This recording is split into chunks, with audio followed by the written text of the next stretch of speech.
only have about 20 minutes left, but I kind of wanted to go through some just examples of applications to STIR, to source, trace, integrate, and record. And so we talked over here about how much this biological fixation has been increased by planting nitrogen-fixing crops.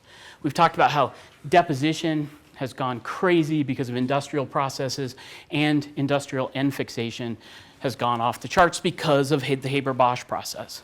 So if you look, this is one of those grist things, you know, those figures that they sort of made, and what they were trying to, what they're trying to get across right here is that these are a bunch of different processes that are very important to the maintenance of life on Earth, basically. And then this is a percentage change in how much human activities have changed that. And then this green line is the tipping point where they think that's the big oh shit moment and things are gonna go terrible and you get positive feedbacks and things get really bad. And the interesting thing about this is a little old, 2009, but something like climate, our best estimates is the perturbation of climate is about 110, 120%. So the carbon cycle has been adjusted that much. So it's relatively small, really, compared to some other things. Next to it is our worst one, which is the change in biodiversity since humans, and it's thousands and thousands of percent, we think. So it's blowing out the top here. If we look across everything else, as far as biogeochemistry or anything that humans have changed on Earth, nitrogen kills everybody. There's been like a 400% change in the amount of available nitrogen on Earth. We passed, direct human activities passed all natural sources of fixed nitrogen in the early 80s. So we're now producing about 200 or 300% more nitrogen than was pre-industrial revolution. So it's enormous, it's giant. And what that means is that N isotopes come into play because of that S in STIR, source. There's a bunch of interest in where is this N coming from? Where do we need to implement policy that we can reduce that? And people have done this. This is Emily Elliott. She's at the University of Pittsburgh. I think she might have recently moved, but she was at the University of Pittsburgh. And the question she wanted to know is, you know, there's always this blame game. You know, you go to Congress or your state legislature and they go, there's nitrogen coming in. Well, you know, I went to school, lightning and biogenic soil emissions and all that stuff, it puts it up there, so you're probably just having some natural change. I mean, don't you see Donald Trump on TV? Or it could be from power plants in the region. And in this particular region, it's not always true, but there was a pretty nice separation in isotopic ratio between power plant emissions and natural sources. And what she did was measure dry and wet deposition these are all different places, and looked at where it was falling out isotopically. And she could trace it back to power plant emissions. It was very rarely ever in a range that could be explained by biogenic emissions. Yeah. Where was she getting the nitrogen from? It's, they measure deposition. So they do it in two ways. One is you collect rain, you analyze the nitrogen in that, and then the other one is called dry deposition. Bunch of different technologies to measure all the particulates that are falling down. And they add up the nitrogen that way. You need to be really smart and dedicated and talented, like Dr. Elliott, because this is tough work, and she's been really amazing in doing it. Sometimes you don't have this separation, so then you get to meet people who are even smarter than her, because this is Carol Kendall, who's one of the smartest people I know, and you have places where there aren't separation. Like if the cow poop people are blaming the septic tank people for the problems of eutrophication in the Chesapeake, you can't separate it on the N-axis because they're basically the same. They confound each other. But in the nitrate, there's an isotope of oxygen there as well. And what Kendall has done, Carol, is to say, okay, if we can't separate these things on the N, they're all sort of smushed together, we can get more separation by looking at the 18O. Okay? And so she can start to inform people, we can tell the difference between fertilizer, nitrate, and septic waste, because they separate on oxygen, whereas they were overlapping on the N ratio. This 1-to-1 denitrification, 2-to-1 denitrification, don't let that confuse you. Turns out all denitrification is not created equal, and they fractionate the N and O the same in some pathways, and they fractionate the N and the O differentially in other pathways. So this 2-to-1 is, it's I always say this backwards, so I'll read it, so I'm sure. Oxygen is twice the enrichment of N15 in a 2-to-1 system, okay?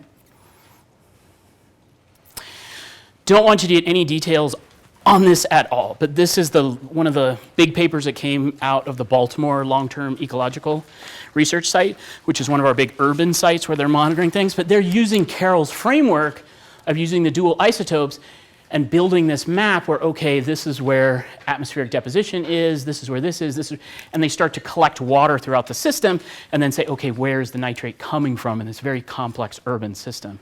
And this is the rural part that's outside of Baltimore, and this is inside of Baltimore, and you see some big shifts. So over here, you're way in wastewater, usually, and over here, you tend to be ammonium.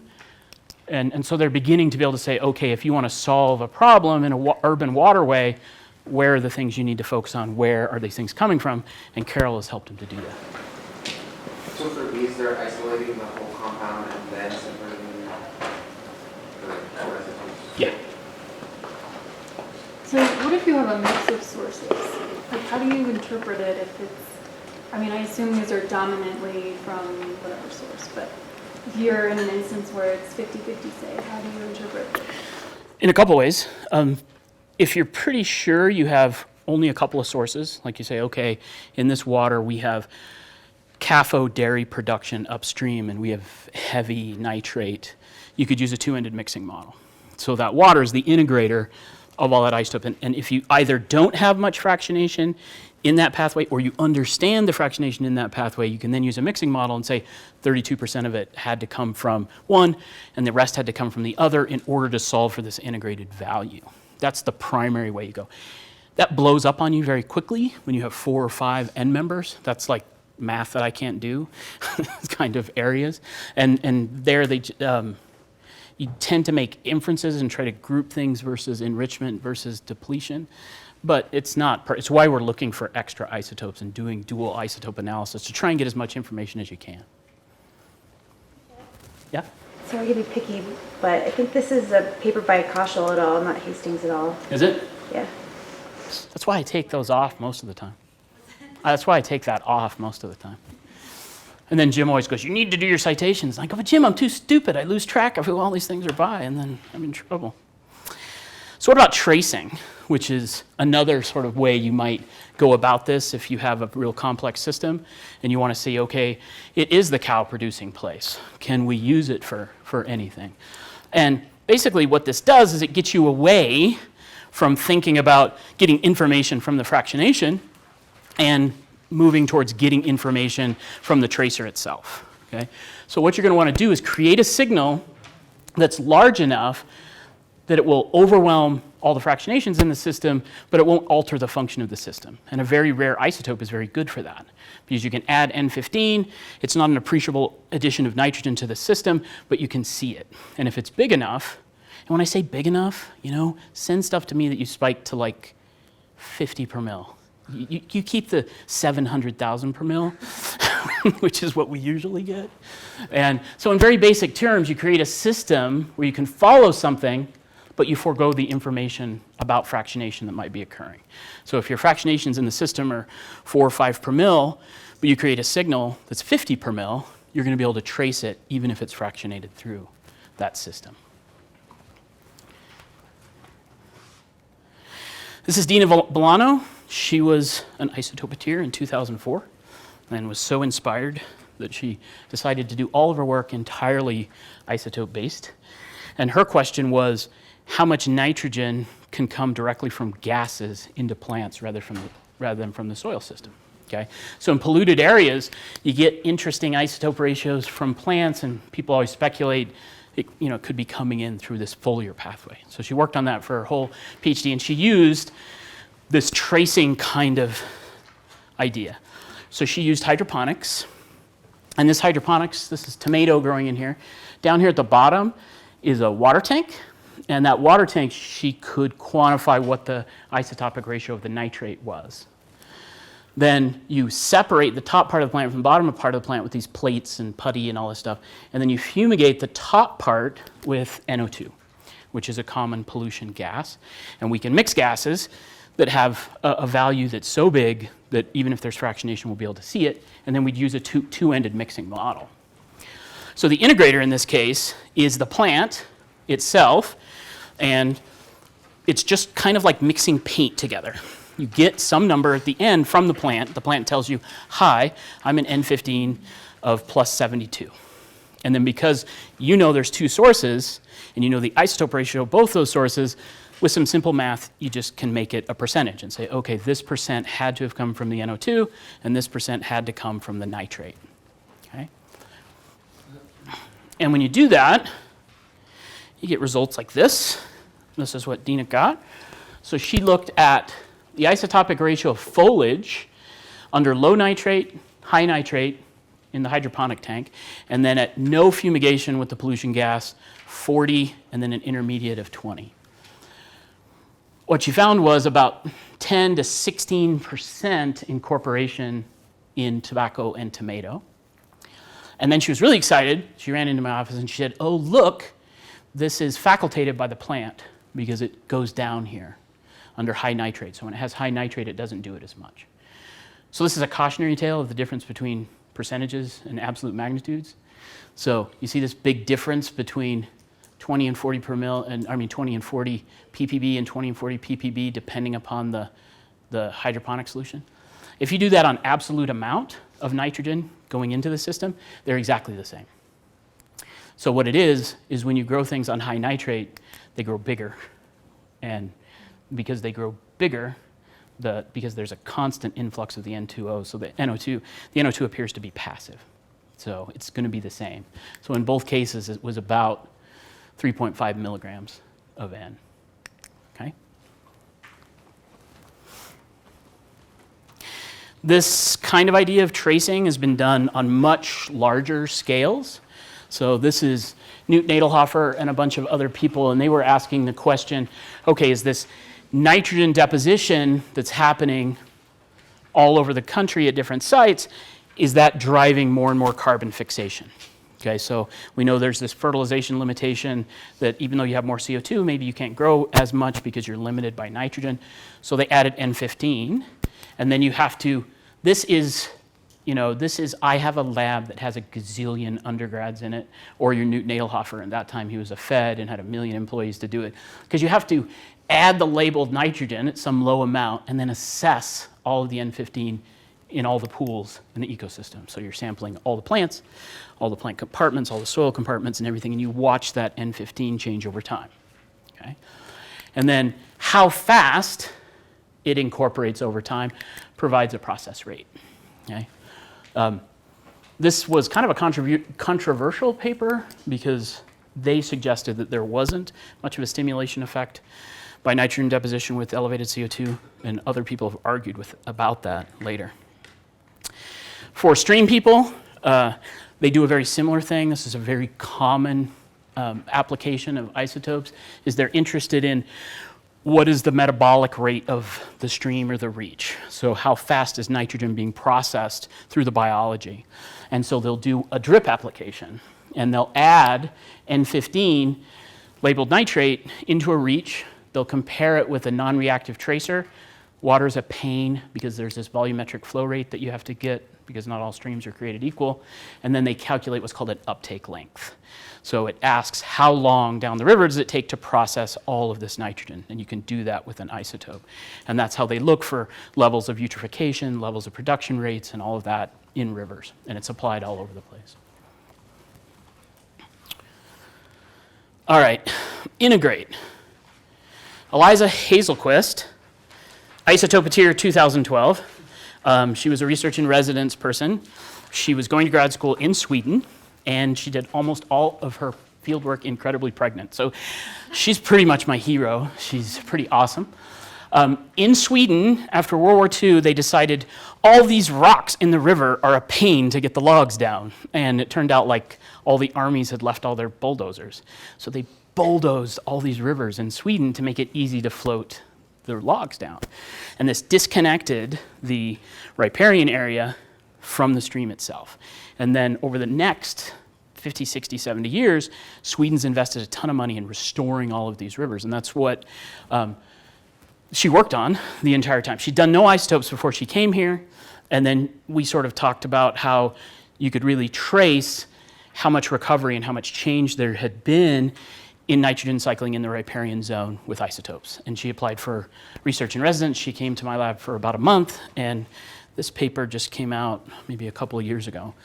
But what this shows is here is the channelized. These are the ones that the bulldozers went down. This is the unchannelized, so these are rivers that were never touched. They left them alone. And then these are the restoration sites. This delta, which is a horrible notation, it's telling you that she used a phytometer, she used a plant. So this is the difference in 15N ratio between the soil and a common plant that was growing at all of these sites. So how different were those two, okay? Because that difference has to do with this processing. Okay, so it's proportional to these processing rates. And what you see in these restoration sites, oddly, the channelized and the unchannelized are pretty close to one another. The restored sites, they go through this giant perturbation early on for about 10 to 15 years, and then they approach the unchannelized. So Swedish government loved this because they use this as evidence that their money going into restoration is actually deriving the outcome of they want for ecosystem services into the riparian zone. Okay. Oh man, I have to do record. I only have 3 minutes, but John's here. Who's that guy? This is John's PhD advisor, who was my PhD student, and he was stupid. He didn't go to IsoCamp, but he's still an okay guy. I'd already sent him to 2 other courses, by the way, and I offered to send him. Dave is a guy who drugged me into the ocean. He came to my lab, and I'm a terrestrial sort of person, but he was very interested in what kind of records are in coral species. And this is a Gorgonian coral. And Dave was really interested in, okay, if we look at these corals over time, are they recording pollution dynamics in the ocean, and can we use them for anything? And we concocted this plan that we'd not only use modern day stuff, but we'd go to museums all over the world that have collected Gorgonians for quite a long time. And Dave found very interesting trends in soft corals. These are 2 species, Gorgonia, pseudo, whatever. And you can tell me what they are. No. Dave yelled at me one time in a committee meeting because they were like going, the Gorgonians, and I'm like, is that near the Klingons and the Romulans? And they weren't impressed, but anyway. If you go back to collections in the 1840s compared to today, you see these pretty strong trends in a given location. So if you were lucky enough to have these long collections in a place, you see changes in the isotope ratio. These, we went on to primarily argue that they have to do with pollution input into these systems that's changing the isotope ratio. Sometimes they would even see trends in delta 13C, and we interpreted that to have something to do with turbidity and light penetration and how photosynthesis was being impacted in these organisms. And Dave went on to relate it to some really important stuff. So in Cuba is this interesting place that has really changed in terms of how much fertilizer has been put in this. It was just depending upon how well they were getting along with the Soviets. You know, they would send tons of fertilizer, and then the Soviet Union fell down, and Cuba went, where's all our fertilizer? And they didn't necessarily go up and down. And Gorgonians were being collected over all this time. And Dave calculated what the fertilization consumption rate of agriculture in Cuba was, and looked at the isotopic ratio of the Gorgonians growing offshore, and saw these really strong correlations. So it was recording sort of the terrestrial fertilization dynamics of an island in the Caribbean. So really, really cool stuff. All right, I'm out of time, so I'm going to skip all the way to the end. Sorry, Fiona. All right. This has nothing to do with isotopes, but if I could give you one non-isotopic message in this course, is you guys are all, you know, the class I was in, I'm the dumbest person from that class. I mean, everybody else is like high-powered scientists doing great stuff. And for the rest of your career, take a proportion of your time and teach. And don't just teach in your department. Don't just go and do an okay, go to the high school, go to the junior high, get involved in alumni courses, do all this. This is my son, this is Liam. And at his grade school, which is near our house, we concocted a trout project where they raised trout in the classroom, and they released them on Monday. And the most powerful message you can get from this is after the release, this is what Liam texted me. I want to study fish now. And he's 9. So try to do that. So I go to kindergartens and I go all the way up to alumni courses. And maybe you won't get to the National Academy if you do that, but I guarantee you'll be a lot happier and you'll have a really good time. So that's all I have. Thanks.